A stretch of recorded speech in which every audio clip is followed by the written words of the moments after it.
Remembrance Day ceremonies take place in the nation's capital. Toronto pauses for a minute's silence in front of Old City Hall. We remember by encouraging Students find time in their busy schedule to honor veterans at Humber. Hi, and welcome to Humber News. I'm Christina Romualdo, coming to you from our newsroom here at Humber College North Campus. Today is a day of remembrance. At the War Memorial in our nation's capital, thousands of people turned out for the National Remembrance Day ceremony. Here's a bit of what it looked like in Ottawa today.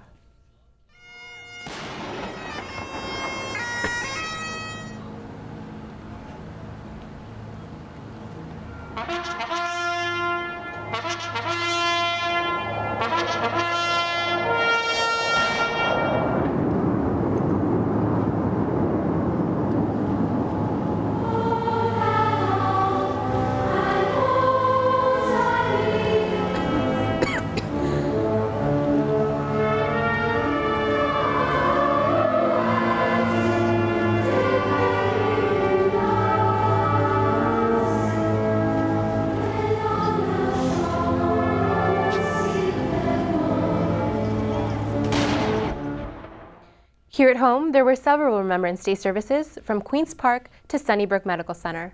Our reporter Christina McAllister was at the cenotaph at Old City Hall this morning for the annual ceremony. At the 11th hour of the 11th day of the 11th month, Canadians gather for 2 minutes of silence to pay tribute to fallen soldiers and veterans. In Toronto, Mayor John Tory addressed a crowd at Old City Hall for the 90th Remembrance Day ceremony. Ladies and gentlemen and boys and girls, 90 years ago today, Torontonians gathered around this just completed cenotaph for the first time to remember. Over 600,000 Canadians served in World War I, and 60,000 paid the ultimate sacrifice for our freedom. Take up our quarrel with the foe. To you from failing hands we throw the torch. Be yours to hold it high. If ye break faith with us who die, we shall not sleep, though poppies grow in Flanders fields. This year's Remembrance Day paid special tribute to Canadians who are currently serving our country. It also marks the 100th anniversary of Flanders Fields. Christina McAllister, Humber News. Humber College held its own Remembrance Day ceremony in the concourse. Our reporter Catherine Green has the details. Here at Humber, the concourse was packed with students and staff paying their respects. The Remembrance Day ceremony began with bagpipes and were followed by a trumpeter playing the last post.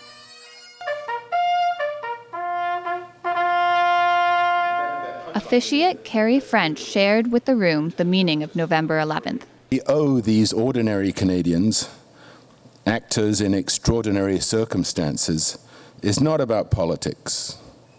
And it's definitely not about glorifying war. It's just about respect and reflection. The ceremony concluded with the audience bowing their heads in a moment of silence, followed by a singing of the national anthem. With flowing hearts we see thee rush, the true North strong and free. Don Foster, who led the singing of O Canada, spoke to Humber News about his thoughts on this day. I think it's very important to reflect on a day like Remembrance Day, just because of all of the people who have given so much before us to enable us to be free. And today's ceremony gave Humber students the chance to do just that. A moment to reflect and to remember. Catherine Green, Humber News. In Montreal, the city's controversial sewage dump is underway, and so are the protests. What do we want? When do we want it? When do we A group of protesters blocked the Honoré Mercier Bridge last night to denounce the dumping of wastewater into the St. Lawrence River. Instead of decorating the Champlain Bridge with lights for the 350th anniversary, that money could have been used to create biomethane plants that would solve this long term. So if you believe that there's nothing else that we can do, you've been duped. Officials say the controlled release is necessary to allow repairs to the city's aging sewage system. 8 billion liters of untreated wastewater is expected to be dumped over the next week. Elections Canada has released the final tally of voter turnout for the federal election. 69.1% of Canadians cast their ballot this past October. That number is up 20% from the 2011 federal election and is the highest voter turnout in over 20 years. The Canadian journalist who spent more than a year in an Egyptian prison has paid a visit to Humber College. Mohamed Fahmy was here yesterday to talk about his time in prison and why we should care. Katie Peterson has the story. After 438 days in prison, Canadian-Egyptian journalist Mohamed Fahmy has finally returned home. After a few weeks of public appearances, he now joins us at Humber to speak to students about his story. Fahmy addressed a crowd of faculty and students to talk about the time he spent in prison when he was falsely accused of being involved in an Egyptian terrorist group. I knew there were people fighting in Canada and abroad, and it was just very clear that this just wasn't about me anymore. It was about freedom of speech. Students asked questions about his ordeal before a small group of Humber journalists joined Fahmy for a roundtable Q&A. Journalists and what responsibility organizations have to protect the people that they're purchasing photos and stories from. He answered questions on the risk to citizen journalists, his advice for correspondents in the Middle East, and why his story matters. It's a human story before anything else. It's about 3 silenced journalists and what they represent. He told the room of students that no matter how cautious you are, there are always risks when reporting in war-stricken areas. When you know you're in danger, and this is what I started to feel in many countries where I was going. Am I stepping on this minister's feet? Am I going to get this knock on my door? And eventually it came. He's expected to keep speaking with students across the country before he heads to Vancouver to teach at UBC. This week, Mohamed Fahmy launched his new website, FahmyFoundation.com, which aims to give financial aid to wrongfully imprisoned journalists around the world. This is Katie Peterson for Humber News. In international news, a barbed wire fence is being built at the Slovenia-Croatia border to keep out migrants. The Slovenian military began construction of the fence this morning, just one day after the government said it would take measures to stop the influx of refugees into the country. Elsewhere, 14 people are dead after a migrant boat headed to Lesbos sank off the coast of Turkey. 27 people have been rescued by Turkish authorities. The president of the IOC, Thomas Bach, has finally spoken about the Russian doping scandal. In an interview today, Bach said he expects Russia to comply with any IAAF sanctions to help clean up athletics. Bach says he expects Russian athletes will be competing at the next Olympics in Rio. This comes in light of the World Anti-Doping Association report released on Monday. The report found the Russian government to be involved in the cover-up of its athletes' positive drug tests. It recommended Russia's Athletics Federation be banned from the sport. 9 people are dead after a small business jet crashed in Ohio. The jet crashed into a residential building yesterday while approaching the Akron airport, engulfing it in flames. The plane also hit an embankment before hitting another building. Ohio State Police Highway Patrol confirmed the pilot and co-pilot were killed in the crash. Some historic news coming out of Russia today. Investigators have confirmed that the remains of the last Tsar are genuine. The tests mean the remains of the entire Romanov family can finally be given a proper burial by the Russian Orthodox Church. Tsar Nicholas and his family were overthrown by the Bolsheviks and executed nearly a century ago. Back at home, Andre Alexis has won the 2015 Scotiabank Giller Prize for his novel, 15 Dogs. The modern-day parable shows what happens when 15 dogs in a Toronto veterinary clinic are given human consciousness.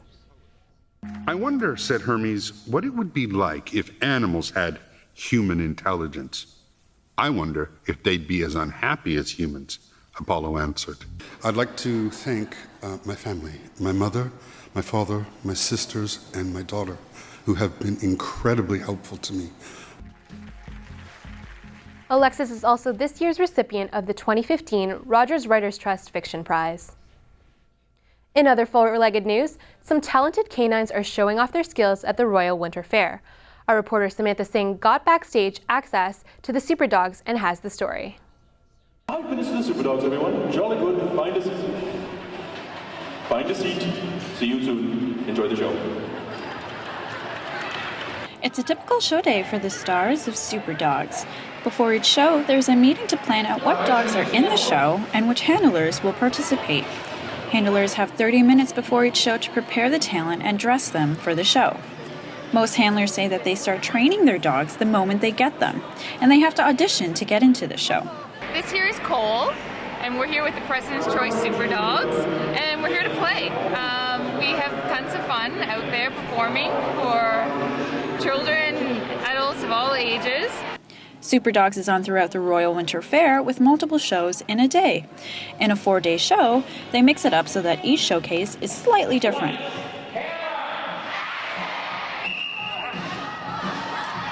Each show includes a variety of tricks where dogs are running into the air to catch a frisbee, running over obstacles, and acting on commands.